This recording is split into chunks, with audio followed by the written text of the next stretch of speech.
Tidak ada alasan sebetulnya untuk kita tidak mau memenuhi kebutuhan pasangan kita karena kita merasa kita tidak bisa atau kita lemah. Ternyata kita harus kreatif juga gitu supaya kita tetap bisa memenuhi kebutuhan dasar dari pasangan kita.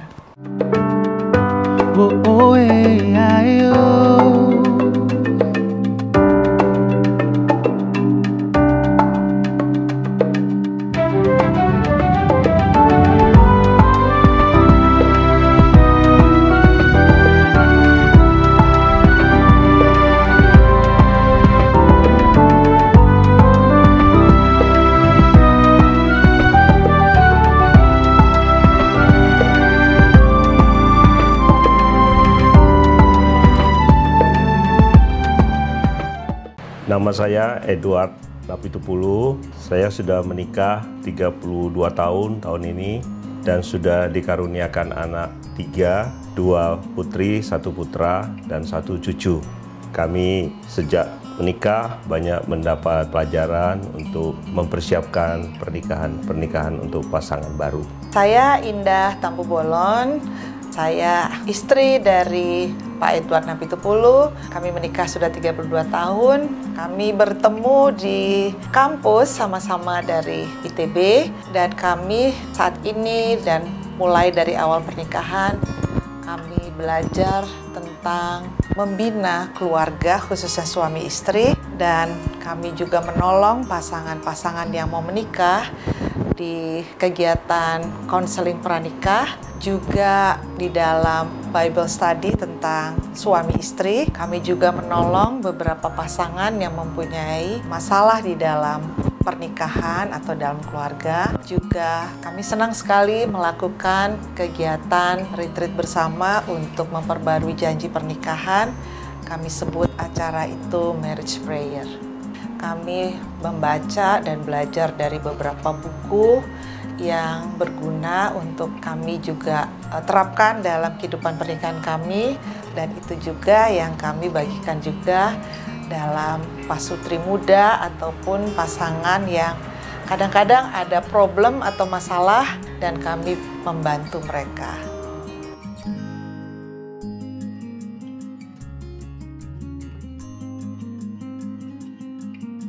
Berdasarkan buku yang kami pegang di dalam membimbing His Need dan Her Need, saya melihat ada 5 hal yang paling pokok itu kebutuhan istri. Salah satu, yang pertama adalah istri itu ingin kasih sayang. Yang kedua, istri itu membutuhkan teman bercakap-cakap. Yang ketiga, istri itu memerlukan domestic support, artinya kepastian keuangan yang bisa dia pegang tiap bulan, mungkin seperti itu ya, yakin akan pemeliharaan Tuhan, dan juga dia membutuhkan dukungan keluarga ya, dukungan keluarga serta komitmen untuk rumah tangga. Jadi seorang suami harus mengetahui 5 kebutuhan dasar dari istrinya ya. Sedangkan dari saya pun belajar untuk mengetahui yang paling pokok dari suami ya, 5 kebutuhan dasar dari buku ini, dan ternyata itu sangat membantu dalam kami membina hubungan suami istri, keluarga, maupun juga menolong dalam pasangan lain. Saya ingat 5 hal kebutuhan dasar suami yang harus dipenuhi. Pertama itu adalah pemenuhan seksual. Mungkin itu agak sulit ya untuk kita ketahui, tetapi ternyata berdasarkan survei itu harus yang dipenuhi dan hanya oleh istri yang memenuhi. Kalau tidak terpenuhi akan dipenuhi oleh yang lain ya. Dan yang kedua adalah kebutuhan suami adalah istri sebagai teman untuk bersenang-senang. Jadi artinya kehadiran istri, kehadiran saya itu adalah untuk membuat suami atau pasangan saya itu bahagia atau senang. Nah, pada kenyataannya kan kita tuh suka sebagai istri, suami itu hanya untuk tempat kita mengeluh, tempat kita protes, tempat kita bersungut-sungut. Itu tidak menjadi teman bersenang-senang untuk suami. Dan jangan sampai suami mencari teman bersenang-senangnya di luar, karena kalau di rumah ternyata istri itu tidak membuat dia senang. Nah, yang ketiga saya ingat adalah istri atau pasangan yang penampilannya menarik. Ya, memang pria itu beda dengan wanita yang saya pelajari. Dia memang masih membutuhkan ya, melihat hal-hal yang menarik. Nah, jangan sampai setelah kita menikah, kita lupa untuk menjaga penampilan kita. Bukan dalam arti fisik saja, tetapi yang menarik juga dari segi batiniah kita gitu. Jadi tidak membuat suami kita itu stres karena terlalu banyak tuntutan, karena kita mau menarik akhirnya beli sana beli sini, mungkin bukan itu maksudnya ya, tetapi menarik di pandangan suami. Jadi kriterianya dari pandangan dia.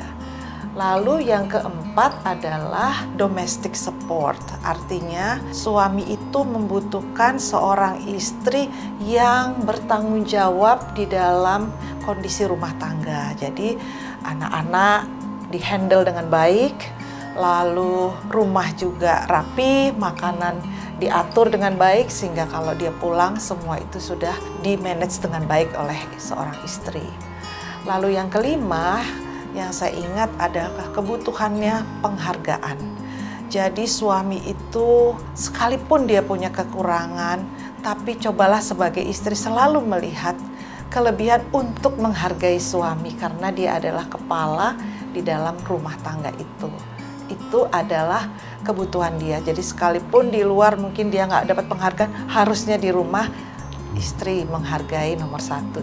Jangan sampai dia mendapat pujian di luar tapi di rumah tidak. Itu yang saya pelajari, 5 kebutuhan dasar untuk suami.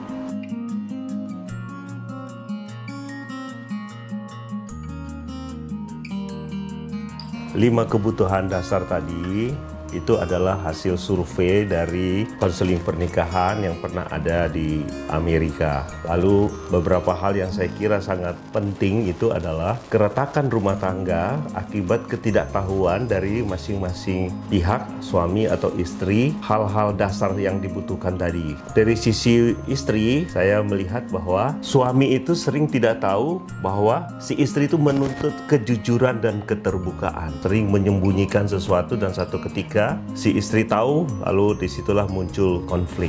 Yang kedua, banyak pasangan yang menjadi retak hubungannya karena pengelolaan uang di dalam rumah tangganya tidak berjalan dengan baik. Jadi si suami tidak jujur kepada istrinya bahwa dia mungkin sudah memberikan kepada keluarganya ya, yang tanpa setahu dari istri. Jadi di situ perlu keterbukaan dan manajemen keuangan yang saling terbuka dan dibicarakan bersama-sama. Dan kalau saya melihat dalam pasangan-pasangan yang kami layani juga, masalah konflik ini banyak sekali terjadi karena masalah ketidakterbukaan dan masalah pengelolaan keuangan yang tidak dibicarakan. Dan akibatnya masing-masing pihak saling menyalahkan dan mereka tidak ada kepercayaan satu sama lain lagi ya. Demikian saya melihat mengapa itu penting. Kalau dari sisi istri ya, kalau pemenuhan kebutuhan suami tidak dipenuhi oleh istri, banyak terjadi ya perselingkuhan atau masalah dalam rumah tangga. Dan beberapa juga yang kami bantu dalam melayani masalah-masalah dalam rumah tangga. Nah, dari saya salah satu misalnya poin pertama itu pemenuhan kebutuhan seksual. Biasanya istri agak malas mungkin ya karena sibuk dengan kegiatan rumah, tidak menganggap itu poin penting bagi suami. Nah, yang saya pelajari dalam pengalaman, ternyata itu ada dampaknya di suami. Kalau itu tidak terpenuhi, ternyata kesehatan suami terganggu. Terus dia tidak bisa berpikir secara jernih karena ya itu adalah natur yang sudah memang pemberian dari Tuhan yang berbeda dengan istri yang harus dipenuhi. Jadi kesehatan terganggu, tidak bisa berpikir dengan jernih, mungkin emosi juga terganggu. Nah, kalau kondisi seperti itu di dalam rumah kan tidak enak, dan mungkin istri jadi kenapa ini ya suami kok begini, padahal itu kesalahan dari istri yang mungkin tidak peka tentang kebutuhan yang nomor satu itu. Dan yang lain lagi adalah yang terakhir, penghargaan. Biasanya ini terjadi kalau istri mungkin punya keuangan finansial atau karir lebih bagus ya, lebih tinggi dari suami. Itu lupa di rumah dia tidak menunjukkan sikap bahwa dia sebagai istri yang harus menghormati, menghargai suami karena di rumah tetap suami adalah kepala. Nah, jadi itu adalah kebutuhan dari suami. Mungkin kalau istri tidak butuh seperti itu untuk misalnya apresiasi dalam pujian, dalam penghargaan, dalam ucapan yang membangun gitu ya. Tapi merendahkan itu lebih fatal lagi ya. Jadi kalau itu tidak dipenuhi, itu ada kans ya, pemicu untuk terjadi masalah di dalam rumah tangga.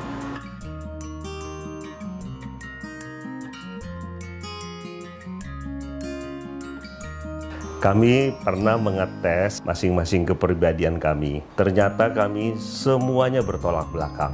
Saya ekstrovert, dia introvert. Saya itu intuisi, dia itu sensing. Jadi dari semua kepribadian kami itu bertentangan 100%. Secara psikologi sebetulnya pernikahan kami hanya bisa bertahan 5 tahun katanya. Pasti akan bercerai. Karena apa? Karena pertentangan tadi. Tapi syukurlah kami melihat perbedaan itu saling menjadi komplementari di dalam diri kami. Jadi beberapa hal yang sulit itu kami alami. Misalnya hobi dia sama hobi saya pun beda. Lalu salah satu dari 5 hal tadi yang buat saya adalah percakapan. Percakapan ya karena bidangnya berbeda. Dan ya saya harus belajar sabar mendengarkan dia bercerita tentang masalah pendidikan, misalnya mendidik anak. Saya dengarkan dengan sabar dan dia juga mungkin bosan mendengar saya cerita tentang perusahaan, tentang keuangan dan sebagainya. Tetapi kebersamaan kami itu membuat kami semakin akrab dan saling mengisi. Di mana saya tidak mampu, dia bisa mengambil alih. Ketika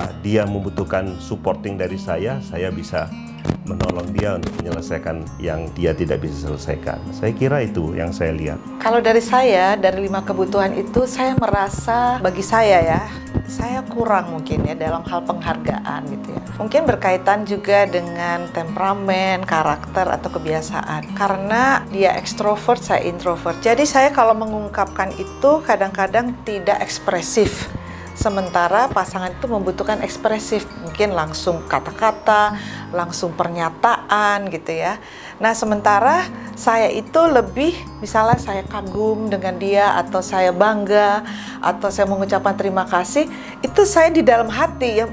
Tentu saja dia tidak tahu kan, tapi sekarang bersyukur ya, era dengan adanya teknologi ya, handphone, terus saya bisa, karena saya ada rasa malu gitu mungkin berkata-kata karena tidak terbiasa di keluarga saya coba memakai dengan WhatsApp. Jadi kadang-kadang saya WA, saya ucapkan kata-kata yang membuat dia bangga atau pujian gitu ya.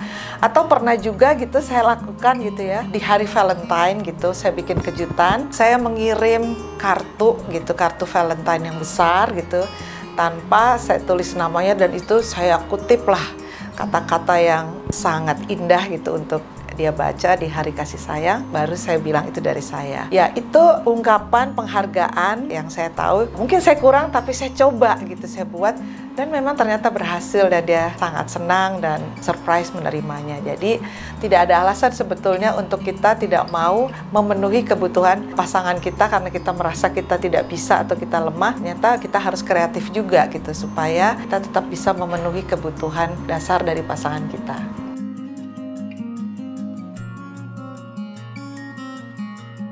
Di dalam hubungan suami istri yang paling sering terjadi adalah konflik ya. Setiap orang di dalam konflik itu mempunyai kontribusi sebetulnya.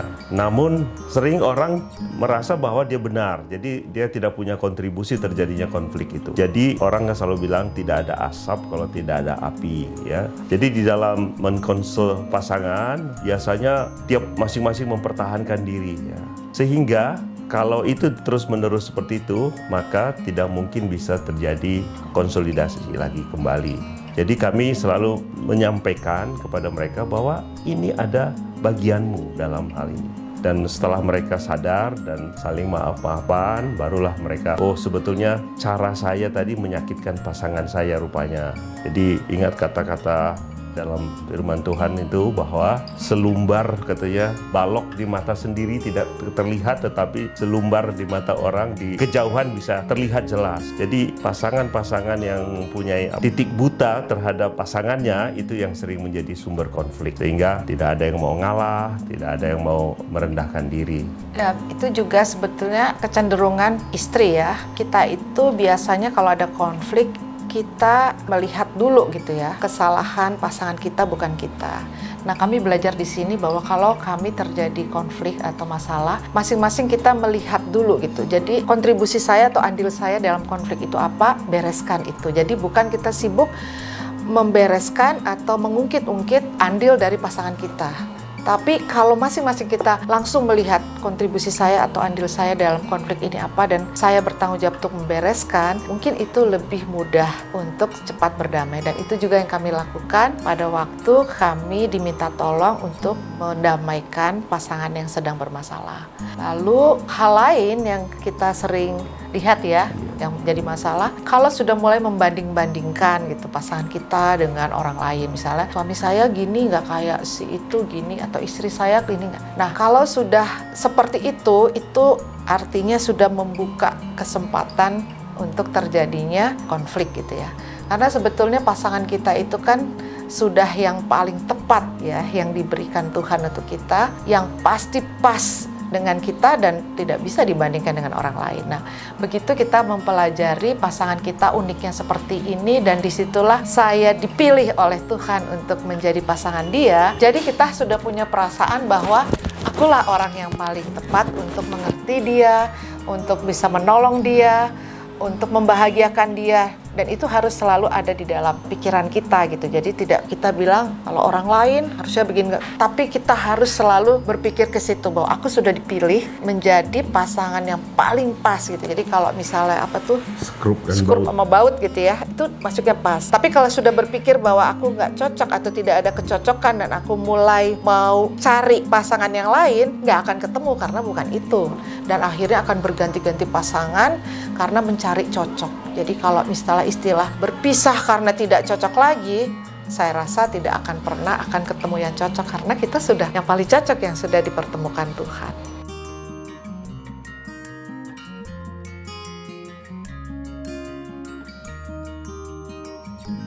Perlu diingat bahwa tidak ada pasangan yang sempurna. Tuhan telah membuat kita masing-masing sesuai dengan rencananya. Oleh karena itu, kasihlah yang paling utama. Kasih menutupi segala sesuatu, kasih mengharapkan segala sesuatu, dan kasih itu pula yang akan mengikat pernikahan kita menjadi langgeng, menjadi tetap setia sehidup semati selama-lamanya. Ya, satu lagi tips dalam menjaga rumah tangga adalah bahwa kita harus punya kasih yang cukup untuk pasangan kita, yaitu sumbernya dari Tuhan sendiri. Kalau hubungan kita dengan Tuhan tidak beres, berarti kita sulit untuk bisa mengasihi pasangan kita. Lalu yang kedua, jangan sampai kita lupa bahwa kita perlu komunitas yang saling menolong kita. Kalau kita punya masalah, datanglah kepada komunitas yang benar, yang akan memberi nasihat dan memberi contoh yang benar. Sebagaimana kami pun juga belajar pada senior kami, dan kami pun membagikan pengalaman kami yang baik kepada pasangan yang baru. Karena itulah yang menjaga kita dari rumah tangga kita.